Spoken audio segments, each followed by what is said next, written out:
वो कैब भैया में आपका स्वागत है। जी हाँ, स्वागत है।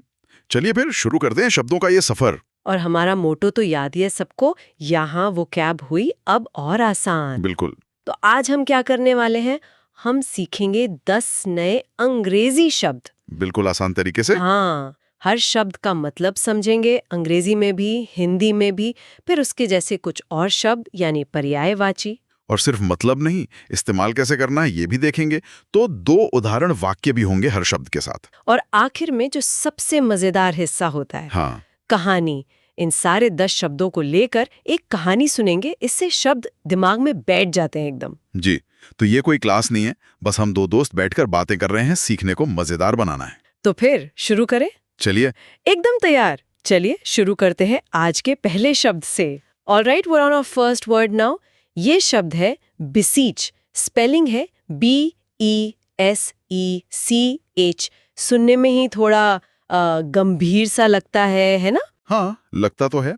और इसका मतलब भी वैसा ही है। बीसीज का अंग्रेजी में मतलब होता है to ask someone urgently and fervently, to beg. अच्छा, अर्जेंटली एंड फर्वेंटली मतलब बहुत जरूरी और बहुत भावना के साथ कुछ मांगना, जैसे गिड़गिड़ाना। बिल्कुल, हिंदी में यही कहेंगे, विनती करना, गिड़गिड़ाना। ये सिर्फ पूछना नहीं है, इसमें एक डेस्परेशन, एक बेताबी झलकती है। समझ गए, जैसे कोई बहुत मुश्किल में हो। हाँ, इसके सिनोनिम्स मतलब पर्यायवाची शब्द भी इसी तरफ इशारा करते हैं। इम्प्लोर, प्लीड, एंट्रीट, इन सब में एक जोरदार अपील या प्रार्थना का भाव है। उदाहरण से शायद और क्लियर हो जाएगा। हाँ, जैसे पहला वाक्य है, the villagers beseeched the king to provide them with food during the drought। अच्छा, यानी सूखे के दौरान गांव वालों ने राजा से खाना देने के लिए गिड़गिड़ाकर विनती की। यहाँ तो जॉन का सवाल था। बिल्कुल। दूसरा उदाहरण देखिए, she beseeched her friend not to reveal her secret। उसने अपने दोस्त से बहुत मिन्नत की कि उसका राज न खोले। यहाँ शायद इज्जत का सवाल रहा होगा। सही। तो beseech का इस्तेमाल ऐसी ही गंभीर स्थितियों में होता है। ठीक है, चलिए अब इस भारी भरकम शब्द से थोड़े हल्के मिजाज वाले शब्द पर चलते हैं।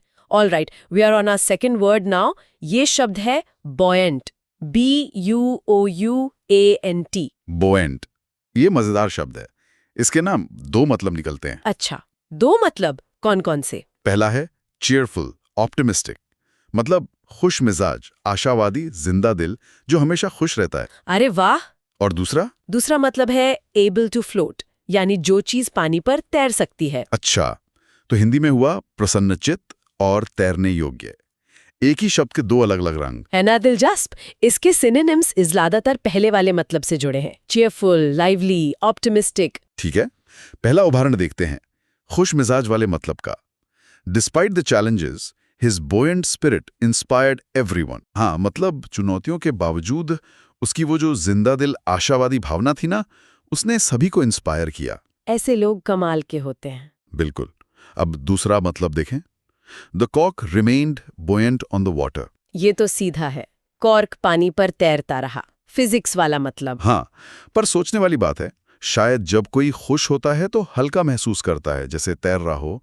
क्या कनेक्शन है? हो सकता है, कौन जाने। चलिए अब अगले शब्द पर बढ़ते हैं। All right, we are on our third word now. शब्द है कोविटस। COVETOUS। इसमें तो सुनने से ही थोड़ी नेगेटिव फील आ रही है। और मतलब भी वैसा ही है। कोविटस का अंग्रेजी मतलब है having a strong desire for someone else's possessions. Oh, मतलब दूसरों की चीजों के लिए बहुत ज्यादा इच्छा रखना, लालच। हाँ, बिल्कुल। हिंदी में इसे लालची या लोभी कहेंगे। वो नजर जो हमेशा दूसरों के पास क्या है इस पर टिकी रहती है। इसमें थोड़ी जलन वाली भावना भी होती है क्या? अक्सर स्लैंग्स भी वही हैं, ग्रीडी, एनवियस, डिजायरस। लालच, ईर्ष्या, बहुत ज्यादा चाहत, ये सिर्फ चाहना नहीं, दूसरों का देखकर चाहना है। उदाहरण देखते हैं। He cast a covetous glance at his neighbor's new car। हाँ, मतलब उसने अपने पड़ोसी की नई कार पर एक लालची, जलन भरी नजर डाली। काश ये मेरे पास होती वाली फीलिंग। समझ गई। दूसरा वाक्य। The merchant's covetous nature made him unpopular, यानी उस व्यापारी का लालची स्वभाव उसे लोगों में अलोकप्रिय बनाता था। जाहिर है, ऐसे स्वभाव को कौन पसंद करेगा। सही बात, लालच अक्सर अकेलापन लाता है। बिल्कुल। अब इस लालच से एकदम उलट एक अच्छे गुण वाले शब्द पर आते हैं। Alright, we are on a fourth word now. शब्द है chivalrous। CHIVALROUS। शिवलरस, ये शब्द सुनते ही पुरानी कहानियों के योद्धा याद आते हैं ना? हाँ बिल्कुल, नाइट्स वाली फीलिंग। इसका मतलब क्या है? मतलब है courteous, gallant, especially towards women, showing honor, यानी शिष्ट, वीर, दूसरों का सम्मान करने वाला, खासकर महिलाओं के प्रति विनम्र और मददगार। हिंदी में कहेंगे शिष्ट या वीरतापूर्ण। इसमें बहादुरी के साथ तहजीब भी है। एकदम। सिनोनिम्स हैं gallant, courteous, noble। ये सिर्फ ताकत नहीं दिखाते, बल्कि अच्छा चरित्र भी। उदाहरण देखते हैं। The knight was admired for his chivalrous behavior। मतलब उस योद्धा की उसके शिष्ट और सम्मानजनक व्यवहार के लिए तारीफ होती थी। और ये सिर्फ पुरानी बात नहीं है ना? नहीं, बिल्कुल नहीं। आज भी अच्छे मैनर्स दिखाने के लिए इस्तेमाल होता है। जैसे दूसरा वाक्य, He opened the door for her in a chivalrous manner। अच्छा, मतलब उसने तहजीब दिखाते हुए उसके लिए दरवाजा खोला। छोटी छोटी बातें भी शिवलरस हो सकती हैं। हाँ, ये आज भी मायने रखता है। सही कहा। अब एक ऐसे शब्द पर आते हैं जो शायद तब महसूस होता है जब कोई chivalrous ना हो या अन्याय हो रहा हो। Alright, we are on a fifth word now. शब्द है indignant। INDIGNANT। इंडिग्नेंट, इसका अंग्रेजी मतलब है फीलिंग और showing anger at something unjust और अनफेयर। अच्छा, यानी किसी गलत या अन्यायपूर्ण बात पर गुस्सा आना या दिखाना। हाँ, हिंदी में से आक्रोशित या खिन्न कह सकते हैं। ये सिर्फ गुस्सा नहीं है, ये वो गुस्सा है जो नाइंसाफी देखकर उपजता है। इसमें एक तरह की, क्या कहते हैं, नैतिक नाराजगी होती है। Righteous anger. हाँ, इसके सिनोनिम्स क्या होंगे? Resentful, annoyed, offended. मतलब नाराजगी, चिढ़, अपमानित महसूस करना, खासकर जब लगे कि कुछ गलत हुआ है। उदाहरण से समझते हैं। She was indignant when accused of lying। यानी जब उस पर झूठ बोलने का आरोप लगा तो वो एकदम आक्रोशित हो गई। उसे लगा ये अन्याय है। और दूसरा, His indignant tone showed his dissatisfaction with the unfair treatment। यानी उसके आक्रोशित स्वर से ही पता चल रहा था कि वो उस अनुचित व्यवहार से कितना नाराज है। हाँ, ये गुस्सा अक्सर कुछ करने पर मजबूर करता है। अन्याय के खिलाफ आवाज उठाने की पहली सीढ़ी। बिल्कुल। चलिए अब एक ऐसे शब्द पर आते हैं जो नियमों से जुड़ा है। Alright, we are on a sixth word now। शब्द है comply। COMPLY। कंप्लाई, ये तो सुना हुआ लगता है। हाँ, काफी आम शब्द है। मतलब है to act according to rules और रिक्वेस्ट्स, यानी नियमों या अनुरोधों के हिसाब से काम करना, उनका पालन करना। सीधा साधा मतलब है पालन करना। हाँ, सिनोनिम्स भी वैसे ही हैं।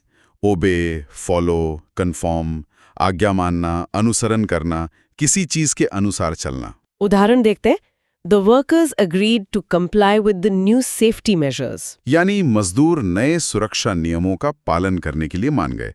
सुरक्षा के लिए ये जरूरी भी है। हाँ, लेकिन हमेशा लोग कंप्लाई करते हैं क्या? नहीं, जरूरी नहीं। दूसरा वाक्य देखिए, He refused to comply with the strict rules। अच्छा, उसने सख्त नियमों का पालन करने से मना कर दिया। शायद उसे नियम सही नहीं लगे होंगे। हो सकता है। तो कंप्लाई करना या ना करना, ये स्थिति पर निर्भर करता है। कभी-कभी विरोध भी जरूरी होता है। बिल्कुल। चलिए अब आते हैं पेट पूजा वाले एक मजेदार शब्द पर। Alright, we are on our seventh word now. शब्द है डिवावर। DEVOUR। डिवावर, इसमें तो आवाज से ही भूख लग रही है। मतलब है टू ईट हंग्रीली और क्विकली, टू कंज्यूम ईगरली। हाँ, मतलब बहुत भूखे होने पर जल्दी जल्दी खाना या किसी चीज को बड़े चाव से लेना। हिंदी में कहेंगे निगल जाना या लालच से खाना। बिल्कुल, जैसे कोई बहुत भूखा हो और खाने पर टूट पड़े। सिनोनिम्स हैं गॉबल, कंज्यूम, स्वॉलो, तेजी से और पूरा का पूरा अंदर। खाने का उदाहरण तो आसान होगा। हाँ, जैसे the children devoured the cake within minutes. बच्चों ने मिनटों में केक चट कर लिया, सफा चट। मेरे साथ भी ऐसा ही होता है केक के साथ। हाँ, लेकिन ये सिर्फ खाने के लिए नहीं है। किसी चीज को बहुत शौक से, तेजी से ग्रहण करने के लिए भी इस्तेमाल होता है। अच्छा, जैसे दूसरा उदाहरण, He devoured every book he could find on history। अरे वाह, मतलब उसने इतिहास पर मिली हर किताब को बड़े चाव से जल्दी जल्दी पढ़ डाला। ज्ञान की भूख। हाँ बिल्कुल, किसी चीज में पूरी तरह खो जाना, उसे पी जाना। ये तो बढ़िया इस्तेमाल है। अब एक ऐसे शब्द पर आते हैं जो कुछ करने या खाने से पहले सोचने के बारे में है। Alright, we're on our 8th word now. शब्द है contemplate. CONTEMPLATE. कॉन्टेम्पलेट, इसका मतलब है to think deeply about something, किसी चीज के बारे में गहराई से सोचना, मनन करना, विचार करना। हिंदी में भी यही है, मनन करना, विचार करना। ये बस यूं ही सोचना नहीं है, इसमें एक गहराई है, शांति से सोचना। हाँ, इसके सिनोनिम्स हैं रिफ्लेक्ट, पॉन्डर, मेडिटेट। गहरे शांत चिंतन की तरफ इशारा करते हैं ये शब्द। अक्सर बड़े फैसले लेने से पहले या किसी अनुभव को समझने के लिए लोग कॉन्टेम्पलेट करते हैं। उदाहरण देखते हैं। She sat by the window to contemplate her future. मतलब वो खिड़की के पास बैठकर अपने भविष्य के बारे में गहराई से सोचने लगी, क्या करना है, कैसे करना है। और दूसरा? He paused to contemplate the beauty of the sunset. अच्छा, वो सूर्यास्त की सुंदरता पर मनन करने के लिए, उसे महसूस करने के लिए रुका। ये तो बहुत अच्छी बात है। आजकल कौन रुकता है? सही कहा। इस भागदौड़ में कॉन्टेम्पलेट करने का समय निकालना जरूरी है। शांत मन से ही अच्छे विचार आते हैं। बिल्कुल। अब आते हैं एक ऐसे शब्द पर जो बाहरी रूप रंग से जुड़ा है। Alright, we're on our 9th word now. शब्द है unkempt. UNKEMPT. अनकेम्प्ट मतलब अनटाइडी, मेसी इन अपीयरेंस, दिखने में अस्त व्यस्त, बिखरा हुआ, साफ सुथरा न होना। हिंदी में भी यही कहेंगे, अस्त व्यस्त, बिखरा हुआ, जैसे बिखरे बाल या मैले कपड़े। हाँ बिल्कुल। सिनोनिम्स हैं डिशेवल्ड, मेसी, स्क्रफी। बेतरतीब, अव्यवस्थित। पहला उदाहरण, His unkempt hair made him look careless. हाँ, मतलब उसके बिखरे हुए बालों की वजह से वो लापरवाह सा लग रहा था। फर्स्ट इंप्रेशन इसी से बनता है कई बार। सही बात है। और ये सिर्फ इंसानों के लिए है? नहीं, जगहों के लिए भी। दूसरा वाक्य, the room looked अनकेम्प्ट after the party. अच्छा, पार्टी के बाद कमरा अस्त-व्यस्त, बिखरा हुआ लग रहा था, चीजें इधर-उधर, सफाई की जरूरत। समझ गई। ठीक है। तो अब हम आ गए हैं आज के आखिरी 10वें शब्द पर। Alright, we're on our 10th word now. शब्द है partial. PARTIAL. पार्शियल। इसके भी दो मुख्य मतलब है जो काफी अलग है। अच्छा। पहला क्या है? पहला है शोइंग फेवरेटिज्म, मतलब तरफदारी करना, पक्षपाती होना, किसी एक का साइड लेना। ओह, और दूसरा? दूसरा है नॉट कंप्लीट, यानी अधूरा, आंशिक, पूरा नहीं। तो हिंदी में हुए पक्षपाती और आंशिक। इसके सिनोनिम्स क्या होंगे? पहले मतलब के लिए बायस्ड, प्रेजुडिस्ड कह सकते हैं, और दूसरे के लिए इनकम्प्लीट। ठीक है, पहला वाक्य देखते हैं, पक्षपात वाला। द जज must not be partial two either side. हाँ, मतलब न्यायाधीश को किसी भी पक्ष का तरफदार या पक्षपाती नहीं होना चाहिए। न्याय तभी होगा जब वो निष्पक्ष हो। बिल्कुल सही। और दूसरा वाक्य? The research gave only a partial explanation of the problem. अच्छा, यानी शोध ने समस्या का केवल आंशिक, अधूरा स्पष्टीकरण दिया। पूरी बात नहीं बताई। हाँ, शायद पूरी जानकारी अभी नहीं मिली थी। समझ गई। तो ये थे हमारे आज के 10 शब्द। चलो एक बार जल्दी से दोहरा लेते हैं। हाँ जरूर। पहला था बिसीच, विनती करना। फिर बॉयंट, खुश मिजाज या तैरने योग्य। कविटस, लालची। शिवलरस, शिष्ट। इंडिग्नेंट, आक्रोशित। कंप्लाई, पालन करना। डिवावर, लालच से खाना या पढ़ना। कॉन्टेम्पलेट, मनन करना। अनकेम्प्ट, अस्त व्यस्त। और आखिर में पार्शियल, पक्षपाती या आंशिक। बहुत बढ़िया। हाँ जी। अब इन शब्दों को हमेशा के लिए याद रखने का बेस्ट तरीका, कहानी। तो आप सुनते हैं कहानी जिसमें ये सारे शब्द आएंगे। मैं सुनाता हूँ। वाह, सुनना चाहेंगे? तो कहानी है एक छोटे से राज्य की। वहाँ अरविंद नाम का एक बड़ा ही शिवेलरस नाइट रहता था। मतलब एकदम हीरो टाइप का बंदा, बहादुर, नेक दिल और सबका, खासकर महिलाओं का बड़ा सम्मान करने वाला। अच्छा। एक दिन क्या हुआ, कुछ गांव वाले भागे भागे उसके पास आए और उससे न्याय के लिए बिसीच करने लगे, मतलब गिड़गिड़ाने लगे। अरे, क्या हुआ था? हुआ ये था कि उनकी थोड़ी सी जमीन गांव के एक कविटस जमींदार ने हड़प ली थी। वो जमींदार इतना लालची था, मतलब उसकी नजर हमेशा दूसरों की चीजों पर ही रहती थी। ऐसा लगता था जैसे उसका मोटो हो, जो तेरा है वो मेरा है। बड़ा अजीब आदमी था। हे भगवान, बड़ा लालची। हाँ, अब अरविंद, जो आमतौर पर काफी बॉयंट रहता था, मतलब खुश मिजाज और जिंदा दिल, वो गांव वालों की कहानी सुनकर एकदम सीरियस हो गया। उनके इंडिग्नेंट चेहरे देखकर, मतलब नाइंसाफी के गुस्से से भरे चेहरे देखकर उसका खून खौल उठा। उसने ठान लिया कि वो मदद करेगा। कहते हैं ना, अन्याय के खिलाफ लड़ना ही सबसे बड़ा धर्म है। उसने सोचा अब इस जमींदार को सबक सिखाना ही पड़ेगा। सही किया अरविंद ने। लेकिन वो जमींदार भी कोई सीधा नहीं था, बड़ा घमंडी। उसने राजा के कानूनों का कंप्लाई करने से, यानी पालन करने से साफ मना कर दिया। बोला मैं नहीं मानता कोई कानून। उल्टा अरविंद का मजाक उड़ाने लगा। कितना बदतमीज। पर अरविंद गुस्सा नहीं हुआ, उसने जल्दबाजी नहीं की। उसने पहले पूरी स्थिति पर कॉन्टेम्पलेट करने का फैसला किया, शांति से बैठकर गहराई से सोचने का।